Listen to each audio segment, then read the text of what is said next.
Heyo, welcome everyone to Today in the Scene by Indie Arcade Wave. I'm Joe, your host, and here on In the Scene, we dive into what's happening in the arcade space, from new arcade developers, arcade owners, and just news in the space in general. Now, I've been with Galactic Battleground for over 5 years now. It's an indie game that we developed. It's a cross between Galaga, Asteroids, and Team Deathmatch, and we've been bringing it to conventions all over the country, as well as we're in arcades all over the country. So the next show we're going to be at is Combo Breakers in Chicago, so come check us out if you want to try the game. We will have Food Fight Frenzy there as well. And I'm ready for this week's episode. I've been following Ko for quite a while now. I think he found my content first, and then I was like, oh, this guy's got some cool stuff. He's planning on opening an arcade near Cottage Grove, Utah. And right now he's more of in an informative state of kind of letting people know what it costs to open an arcade, what kind of games to look out for, and just kind of telling the history of arcade games in general. So let's bring him in and kind of chat about what he's doing. How you doing? Hey Joe, good to see you. Good to see you too. Excited to have you on. We've been going back and forth in comments Yeah, we have. for months. I mean, it's got to be 6, 8 months now that we've been It's kind of been a chatting. while. I Yeah, think when I first made the decision to open an arcade, your content was like right there at the forefront of the stuff that I discovered to help me like learn from other operators. awesome. I'm super glad to hear that because that's what I want to do. I want to help other people open arcades, other people develop games if they're interested, and just put some resources out there because I've met indie developers that are like, I don't see anything about this like other than Wonderville in New Oh York. yeah, So, good solid information is hard to find, and you can't get better source of information than like hearing it straight from operators. So like I just binge watched all those interviews and I learned so much. It was great. yeah, I'm glad it's helped. I mean, that's why I'm here. So let's jump into your story, Code. Just Okay, give an intro. Who are you? What do you do? Tell the people more about sure. yourself. Yeah, my name's Ko, lifelong coin op and video game enthusiast. I mean, way back from like early 80s when I first discovered coin op gaming, playing Pac-Man Cocktail Arcade Cabinet. It's the very first video game I ever played. And that was kind of like one of those moments I'm like, wow, this is a thing, huh? And this is a transformative experience where I fell in love with video games. And now I collect retro games and coin op machines. And I've always kind of had this idea in the back of my head that I wanted to open up an arcade, but it's one of those things that, kind of goes with the wayside over life. And you have to have kind of a more, run of the mill standard kind of 9 to 5 job. But recently I decided that I'm going to go ahead and take that plunge and follow that dream and open up the quarter drop, which I'm very excited about. So yeah, it's very exciting. It's a lot of work. It's a lot of expense, but it'll be worth it when people are enjoying the games, and I'm looking forward to it. Yeah, that's what we're all here for. We want other people to enjoy the things that we've created, the spaces we've created. We're curating for the guest, right? Totally. That's why you're buying the games you buy. You're buying stuff that you love, but other people also love. And you're buying stuff that's interesting too. I believe you bought a Zoltar, right? Like just Oh, I something want to that's buy a you Zoltar. want to buy Oh one. Okay. man, I want a Zoltar so bad, but they're expensive. Yeah, I think the cheapest Zoltar is what, $7,000. something like So that. it's pinball machine Hmm. prices, and then Exactly. the deluxe one is like 9 or 10 or something like that. Yeah, so it'll happen. But it's like, do I buy a Zoltar? Do I buy a pinball machine? These are the kind of questions I struggle with. Right. You But gotta weigh it, figure out which one is worth what you're yeah, I getting mean that for. Zoltar has the cool factor though. So Exactly, yeah. one of these days. So let's talk about the quarter drop. What Okay. made you want to open an arcade? Like, why did you start this process? Because you're right in the middle of it. You're like in the heart, looking at locations, Yep. collecting games. Like, Hmm. why did you want to take this on? Yeah. I finally made the decision to do this. What was it? It was July of 2023 when I was like, okay, yeah, I'm gonna do it. I put together a business plan. I thought about names and how I was going to market the arcade and kind of all the different steps that would be involved in actually doing this. Because there's a big difference between having an idea and a dream and actually executing that and learning about all the steps that are involved and making it a reality. So I took my time. I really took my time polishing that business plan and strategizing how I was going to market the arcade, because that's such a big part of the experience, I think, with an arcade is really getting the message out there to the people and trying to share your kind of love of coin-op gaming and trying to build that community. A lot of the most successful arcades that I see, like the Electric Bat, for example, it's all about community with them. And I see that they have this group of people that kind of gravitate towards the Electric Bat. And that's something that I want to duplicate with the quarter drop. So yeah, about what's it been, 8 months, 9 months, something like that, since I finally decided to make the plunge and do this. And now I'm knee deep in it. I'm buying machines all the time, Facebook Marketplace, sometimes Craigslist, but mostly Facebook Marketplace. And yeah, it's quite the adventure fixing up all these machines and moving them. I'm not getting any younger, so hauling these machines around is quite the task, but it's worth it. Yeah, I mean, I feel you. We're taking cabinets to conventions, and they're Yeah. not light. It's No. usually a two-person project, and you're doing the restoration on it, you're Yep. curating and everything. Where did your love for arcades start? Like, what are some of your earliest arcade memories? What games stick out in your memory? Sure. Okay. So, I mean, as growing up in the 80s, of course, arcades were a huge part of my childhood. As I said earlier, Frogger was the first game I ever played. It's the first video game I ever played. And so I have a lot of love for that machine. I hope to find one. I don't have one in the collection yet. So ideally, a Frogger, well, I'd be okay with a cocktail or a stand up, but it was the cocktail machine that I played first. And then from there, it's going to like the arcades with my buddies. A lot of my best arcade memories are probably the early '90s, playing like Street Fighter 2, Mortal Kombat 2, NBA Jam, Hydro Thunder, um, all Daytona, all the kind of classic staples of the '90s arcade scene. The beat 'em ups, of course, like Turtles and X-Men. And I really fell in love with coin op gaming, going and having an experience with my friends and playing those fighting games. And yeah, it's just something that's always been with me, whether it's console gaming at home, like the NES and Sega Genesis, which I still enjoy playing. I've got video games on the wall behind me. I love to collect old retro games, even to this day. And or the coin op stuff, and pinball has been kind of a new passion for me. It's not something I played a lot back in the day, but in the last year or two, I've really fallen in love with that. So it's just kind of always been with me.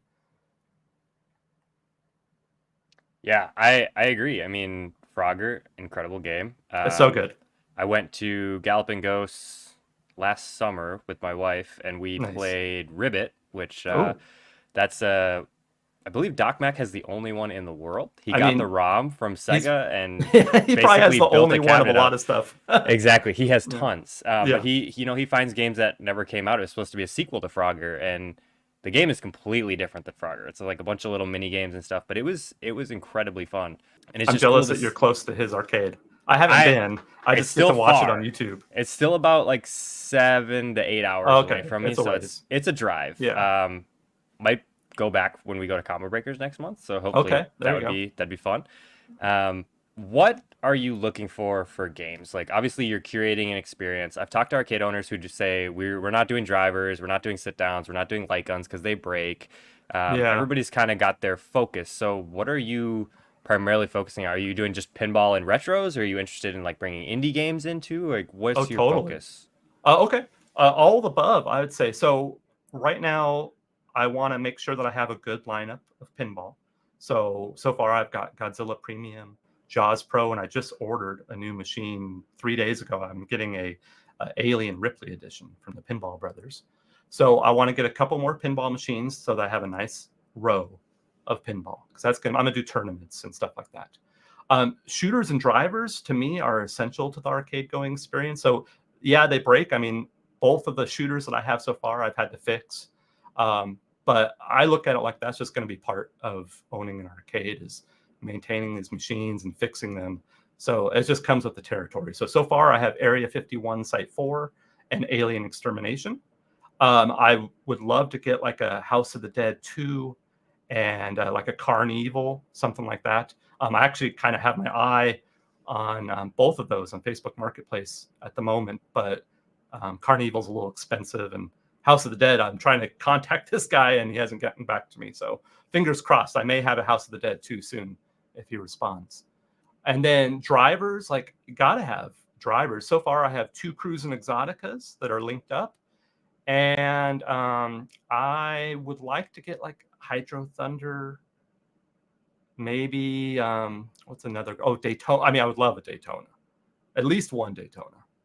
And then I'm also not opposed to having like some redemption machines because I know a lot of people like collecting the tickets. So I already have a prize counter with all the prizes in it. I have claw machines. I have some redemption machines. I'm trying to focus more on the skill-based ones, not the ones that you can rig. So all but I think one machine I have is all skill-based, and the one I got that technically you can rig is I got it real cheap. It's like $150, and I have it as loose as possible because I want people to have a good experience when they come to the arcade. You know, if people are just putting quarter after quarter into the machine and they're not winning anything, that's no fun for anybody. And I'm not doing this to make tons of money. I'm doing this because I'm passionate about having an arcade and creating this space. So, you know, there's more to it than just making money, for me at least. Um, and then indies, I would love to have indie arcade games. I love what you're doing, Joe, with Galactic Battlegrounds. I certainly could see that being a possibility in the future. Other ones that kind of are on my radar are like Nidhogg 2, um, Killer Queen. There's a bunch of them that I've kind of been like keeping tabs on and thinking, you know what, that'd be nice to have a selection of like 3 to 5 indie games because I want to support that scene. I think that's important. So it's going to be kind of a mix from the classics from back in the day to the 90s stuff to more modern stuff. I want there to be something for everybody. Yeah, I think that's going to be a great mixture of games. You know, having a couple indies, having a bunch of classics, good pinballs. I mean, every pinball you named was good. I only played the Aliens one for maybe 2 games at Midwest Gaming Classic, but it was definitely interesting. It's kind of a I dream theme for me, so I kind of I had to love have it. Aliens. Yeah, Yeah, me so too. that's exactly why I played it. I stood in line for Oh like yeah, 15 minutes just to yeah, play it because I was like, I yeah, love Aliens. Can't go wrong with Godzilla. Jaws is incredible. yeah. You got like my favorite shooters of all time, like the Nice. Alien and Area 51 are incredible. Um, what's your stance on, or is it going to be purely arcade, or is there going to be like a bar and food and stuff like that? Like, what's your area there? Because I know there are certain arcades that are like, well, I want it to be an adult zone that you can bring kids to, right? But they like, I'm thinking of Michael at Arcade 92. He was like, I want to take what I could do in my garage as an adult and bring it to everybody else. So alcohol was like automatically in that business plan. What's your stance on that? So I love barcades. I have friends that own barcades, and that may be in the future for the quarter drop, but at its kind of core and at the inception, at the grand opening, it's just going to be pure arcade. I'm trying to recreate that kind of that model that I grew up loving, where you go and it's just games. I will have snacks and drinks and stuff like that because you know you want to have like I've got a popcorn vending machine. I'll probably have like super pretzels and stuff like that. And then, of course, drinks, but there won't be alcohol at launch. I think conventional wisdom says that's a almost necessity for the arcade to make money. So it'll be interesting to see how that pans out. What I'm doing is I'll have an area called the Energy Bar at the grand opening, and it'll be like a bar that's up against the wall. I'll have the Mega Touch there so people can play games. I'll have some snacks and a vending machine for drinks, the popcorn vending machine, and it'll be a place for people to like hang out, um, sit down, charge their devices, play some games, and snack on their food. But there won't be any alcohol. If I find in the future that I absolutely have to have alcohol for the arcade to thrive, and that's what the community wants, then I'll take that bar, move it away from the wall, and then I'll get my, you know, my alcohol, my liquor license and stuff, and I'll serve beer and wine. I'm not real passionate about the idea of operating a bar because that's I don't have any experience doing that, and it's not really what I envision for the arcade. But even if I serve beer and wine, it's still going to be a pure arcade experience, just with a small element of it being a bar. So it's definitely not like a barcade. It's more of just an old school, family friendly arcade like you remember back in the 90s. I think that's a really good avenue to take, honestly. Like the idea of just having beer and wine is smart because you still have the alcohol element, but not having the hard liquor deters people from coming in like getting really drunk and Yeah, spilling on your machines and and doing damage. liabilities too. I Exactly, worry yeah. like I don't want to necessarily police people and like Exactly. how much alcohol can I serve this person? This person's getting a little too wasted. I mean, it sounds like a lot for one person because that Yeah. this is gonna be a one person operation. This is a small town. The arcade's not gonna be huge, probably 50 machines, something like that. And I got to really manage what I can do. And like maybe in the future I'll have employees and they'll take some of the load off of me. But that's going to be like the biggest cost of any small business is employees. And I talking to my friends that own arcades and barcades, they say that almost all the profit goes to employees. Yep. So I'm trying to do this as streamlined as possible and trying to manage what I can actually reasonably do by myself. Okay. Yeah, I mean, I think that's smart. That's a really good avenue to take. Let's talk a little bit about like finances, business plans, stuff like that. Okay. Um, what are you kind of expecting to spend on machines, and what are you thinking for operating hours? Because I've seen Yeah. like Electric Bat is open for it's like 18, 19 hours, something like that. They're Are they open until really? 2 Oh my a.m. They gosh. open at like 7 or 9. Like it's pretty Wow. wild how often they're open. And then there are a lot of arcades near me that are just like Thursday through Sunday. Like they don't do Yeah, I weekdays. see that So too. Yeah. what's Okay. your plan there? Well, far as hours, I've thought about this a lot, of course, and as I do every little aspect of opening an arcade, it's like all consuming. Um, I'm looking at 5 days a week. I want to have steady hours because I see a lot of I've seen this where arcades are like we're only open from like 4 in the afternoon to like 10 or something. Like the hours are weird and only like 3 days a week and stuff like that. That doesn't seem like an ideal situation. And being a small town, I'm hoping to kind of have a lot of locals know like there's some consistency with hours and they know when I'll be open and they can show up. So I'm looking at probably Wednesday, Thursday, Friday, Saturday, and Sunday. I'll be open, closed on Mondays and Tuesdays.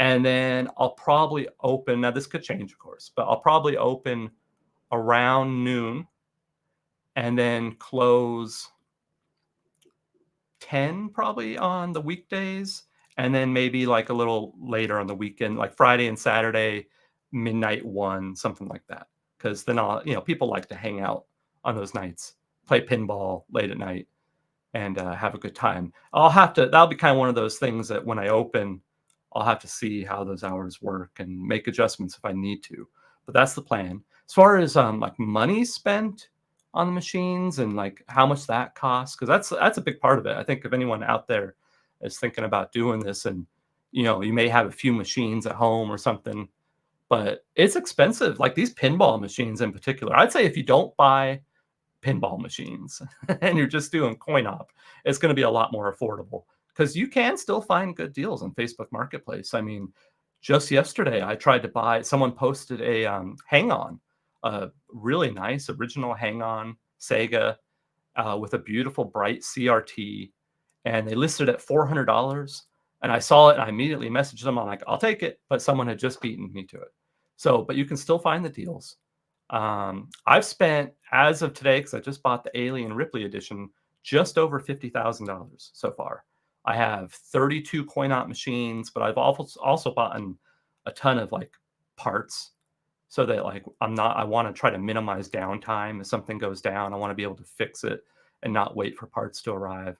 I've bought like a whole prize counter full of prizes for the redemption, the ticket prizes.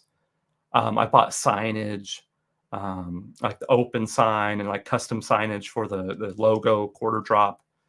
All kinds of stuff like a really good quality hand truck and all the little details of what you need to open an arcade. So far I'm about 50 in. I expect when I'm all said and done for startup cost, I estimate it around $100,000 to open a small arcade in 2020. Well, it's four, but probably around 2026 when I finally open. That's not horrible, honestly. I mean, No. considering most other businesses in the area, I mean, whether it be a restaurant, a convenience store, like all that stuff, you're in that 100K range Oh usually. yeah. So, it definitely seems reasonable. And finding a deal like finding that hang on for $400 is Oh, insane. I was Like, gutted that I didn't get that. I hey, wanted that so bad. It's you're like, right. There are deals out there. Like, I'm yeah, thinking Kelly, the coder for Galactic Battleground, who I work with closely. He got a pin bot for, I think it was like 12 or 1300. that's great. Um, but it had a quail's nest inside of the pin, Okay. and it had been sitting for years. Um, and he repaired it. I think he said he put a couple $100 into it. So, $3,000-$4,000 machine that he paid 17 for. Um, Score. and I mean, he has no plans of selling it. He loves it. So it's going to be in his garage arcade for quite some time. Um, they're there. You can find them Oh if you yeah. look for them. I've been really lucky with a lot of stuff. I mean, my Area 51 was $500. That's a That's steal. that's a steal. Aliens Extermination, I bought for I $375, was gonna but say if you get that yeah, for less than 8, you're in a good spot. but I did have to put quite a bit of money into it, to be Yeah. fair. It had some work that needed to be done. What's another real good deal? My Cruising Exoticas, what, $600 for one and Okay. 700 for the other. So that was okay. That's That's about pretty right. good. Yeah. But the deals are still out there for sure. The redemption machines I get dirt cheap. I just picked up a winner's wheel fully working for $250, and it's solid. It looks great. I didn't have to do too much to it, and for $250, Yeah. can't go wrong. Right. Yeah. Well, I guess the last thing I wanted to talk about is the content you're putting out now. Okay, Like you said earlier, marketing is a huge part of opening an arcade. totally. You're building a following on TikTok and Instagram by putting out what I see as informational videos. You're teaching people about these games, talking about games that may be harder to find, like I'm trying to think that Western one with the cows. I've only seen it at The Cowboys of Moo Mesa. Yeah, I've only seen that in two arcades. Really Yeah, unique game, cool story behind it. yeah. Um, why are you putting out this information, and like, how do you think this is going to help you in the future with building these social media pages? Absolutely. I mean, I think if you're going to start any small business in this day and age, the one of the most crucial, if probably the most crucial thing you can do is create a strong social marketing platform and a strategy. Um, if you don't have like, especially for something like that's hospitality based, like an arcade, where you're trying to build community, you're trying to have people come to your physical location and want to hang out with you, you got to create really good content, and you got to be like consistent. So that was like, I sat down and I said, okay, how am I going to market this arcade?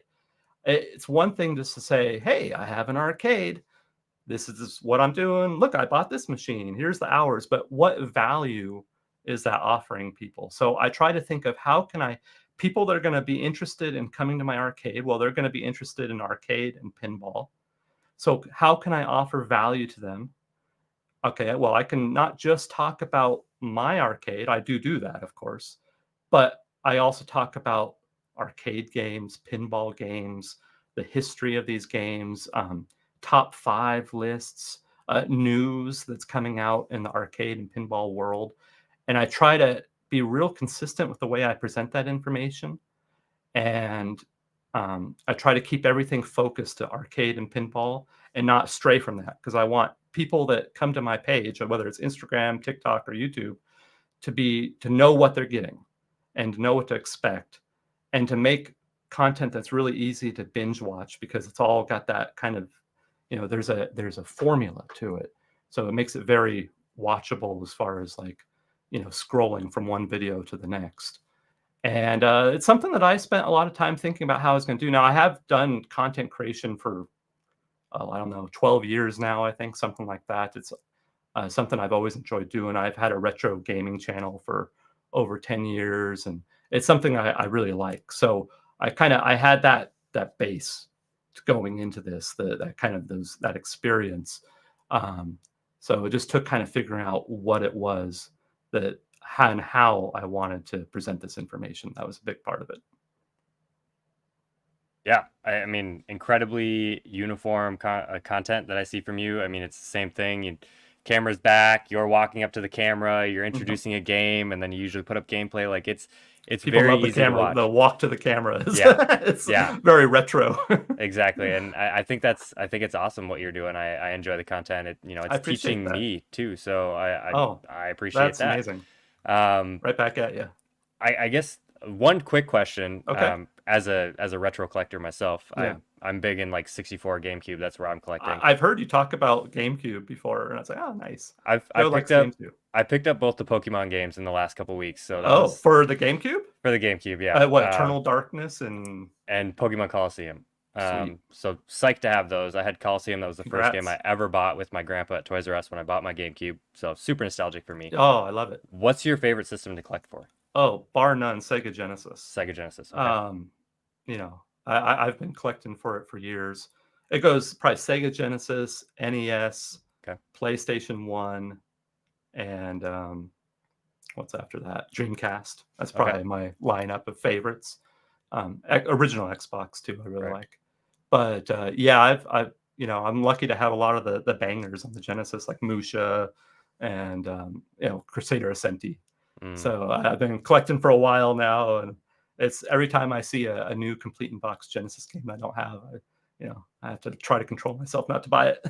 And now that all of it's pricey, I mean, I like know, just yeah, just looking back at the charts, like Pokemon Coliseum was like $32 I sold my original copy like 6 years ago, yeah. and now it's over two. It's like I didn't say 150, it's 200. It's like, yeah. but GameCube is crazy. I don't collect for GameCube. I like GameCube, mm, but I didn't have one.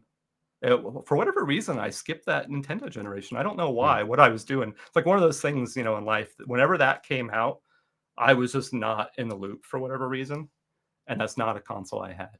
I But mean, 360 PS2 were such bangers that like it makes yeah, sense that the GameCube was kind of overlooked. I yeah. think the GameCube shines in its exclusives. Like that's what it is. Oh The yeah. games that are only on that are like incredibly good. But yeah, I played way more 360 than I did GameCube back in the day. So I That's understand that. Yeah, even some of the like what I would think of common games on GameCube are expensive, like the Resident Evils. Hmm. I'm always like, why is Resident Evil so expensive on Yeah, GameCube? I think I don't remember which one it is. It might be Zero, or I know like X Veronica, whatever. Those are both like over $100 Yeah, each, yeah. which were ports from the Dreamcast and expanded on. So yeah, I mean, I mean, it's a good version of Code right. Veronica, so I get that because I love Code Veronica, but I played on the Dreamcast. If that's the copy I got. Yeah, I mean, that's the original, right? It It, got ported to the yeah, GameCube, so why not play the original? absolutely, Um, awesome, Co. That's all I had for you. Just shout out social media so that everybody can follow along with your journey and hopefully visit the arcade in a year or two. absolutely. Thank you, Joe. I appreciate that. Quarter Drop Arcade on Instagram, TikTok, YouTube. I live stream on Twitch every Tuesday and Thursday. Quarter Drop Arcade. And my website, quarterdroparcade.com. Joe, I appreciate you having me on, and I continue to enjoy watching your content and learning from it. And hopefully, one day when I'm open, maybe Galactic Battlegrounds will be part of the lineup at the Quarter Drop. Yeah, I mean, I'd love that to happen, and I'd like to visit. I mean, now you're part of the content. You're part of the interviews here on Indie Arcade Wave. So I'm honored.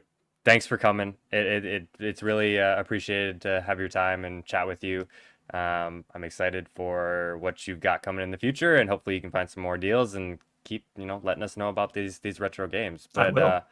for anybody that's still watching, don't forget to like, share, and subscribe. It helps us a ton. The wave will continue to grow, and we can all ride it together. We've got Galactic Battleground, the four-player Konami and four-player tabletop available for sale on galacticbattleground.com, as well as all the t-shirts, which I'll throw up now. And Food Fight Frenzy will be available for sale very soon. I can put a link for that down in the comments as well. But until next time, peace.